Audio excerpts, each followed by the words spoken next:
So yesterday I went over that news that supposedly the Jets, after Rodgers said he was 90% retired, decided that they weren't willing to give up a 2024 first and 2023 second, which apparently before that meeting or before that discussion with Pat McAfee, they were willing to give that up. But after Rodgers said that, they were taken aback by the fact that he said he was 90% retired because they thought he would for sure play for 2 years. And I mentioned yesterday that I was contemplating, they had to have known before Rodgers said that there was a chance he was only going to play one season. As I said yesterday, year after year, the past few seasons, Rodgers has had to decide, does he want to play again? Does he not want to play again? But now I want to go into some interesting theories from some of you guys that I think could be true, could be not true, but it is interesting to think about. So I want to go through some of these comments that you guys left on my video yesterday because I was more so just thinking on the Jets side. They probably already knew there was a chance he could retire. But now I want to go over some of your theories because it could make sense. So first off here, from Drunken Hammer Nate, says, seems like the Jets colluded with Rodgers in an attempt to drive the price down after meeting. I love the Packers playing hardball as that's negotiating in bad faith. I hope they get a few other teams interested instead. So Nate here saying that potentially Rodgers knew that saying he was 90% retired could be used in the future to help the Jets sort of push down his price so they wouldn't have to give up as much draft capital, which, I mean, that wouldn't sound so crazy. I saw someone else say Rodgers is always calculated with his words, so he maybe knew what he was doing when he said that. That could be the case. I do think whether or not they discussed this beforehand, the Jets are trying to use that comment to their advantage when I don't think they actually were taken aback by that comment. I think they knew he could have retired after one season. So I think it's just they're trying to push Rodgers' price down, as I said yesterday. Now let me go on to another few comments. From Jeremy Tobias says, if this is true, Luke, and the Jets pulled the deal off the table, that is bad faith at its best, and wouldn't put it past Rodgers he did this for the Jets' favor. If I'm the Packers and the Jets keep insisting no when they backed out, I would start shopping Rodgers, tell the Jets you're out, and Rodgers can decide retire or go somewhere elsewhere. At this point, I would call the Jets bluff in Rodgers and give them 24 hours to decide. After that, it is an open market. Now, this is what I do think is interesting. This whole week, first off with Bakhtiari saying that he brought up the third option of the Packers just saying, all right, Rodgers will pay you not to play, which is an interesting idea. And if the Jets aren't willing to pony up what the Packers think he deserves, the Packers can bring it to another team and tell Rodgers, sorry, Rodgers, the Jets don't want you bad enough. You can go to this team that is willing to pay the price, which I think there would be a team out there that would give the Packers what they wanted. Maybe the 49ers. And if not, they could say you can not play or you can go play for this team, which I think the Packers could do. Now another comment from Dave Tesmer says, since he originally wanted to play for the 49ers, it would make sense for him to go there. The Jets are playing chicken to see who will flinch first.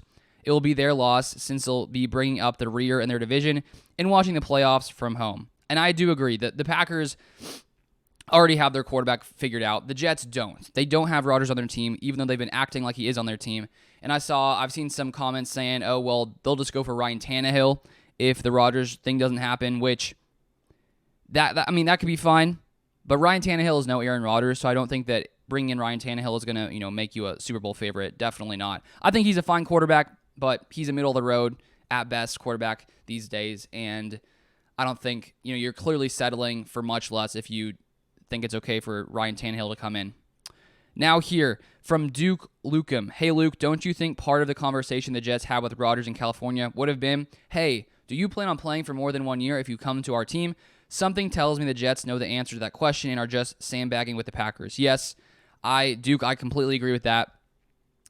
It's just, you would assume in the hours that they talked with each other in California before he went on to the Pat McAfee show, I think it was later that week or later the next week, that had to have been something that came up in conversations because, to think that, that definitely had to come up in conversations because if they're going to trade for this player and they're going to give, they were willing to give a 2024 first and second,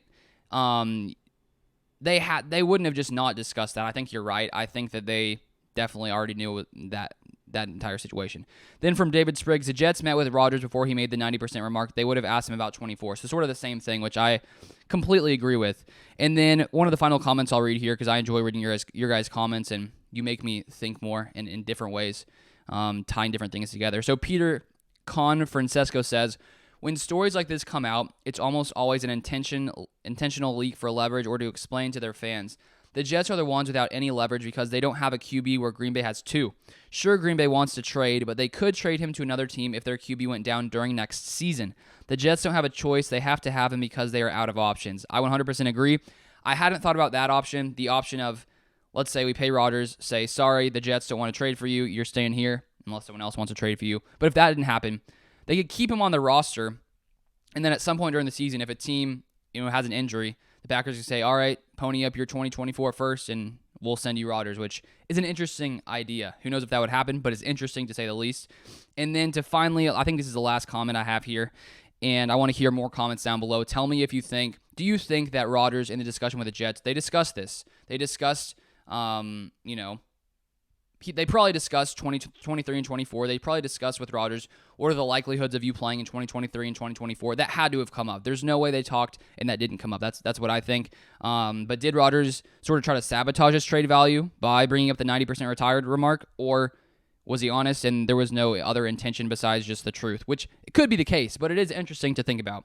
So finally here, from LV Hitman, I like the nuclear option. Jets flip-flop ones, a 2 in 2023 and a third round in 24 that can become a 1 based on Jets' 23 performance. If not, we hold on to Rodgers and the Jets can enjoy another season with Wilson. Some QB on a playoff team goes down midseason and the Packers will get what they need in 24. That's called leverage. So I think that all your guys' comments that I read there makes lots of sense.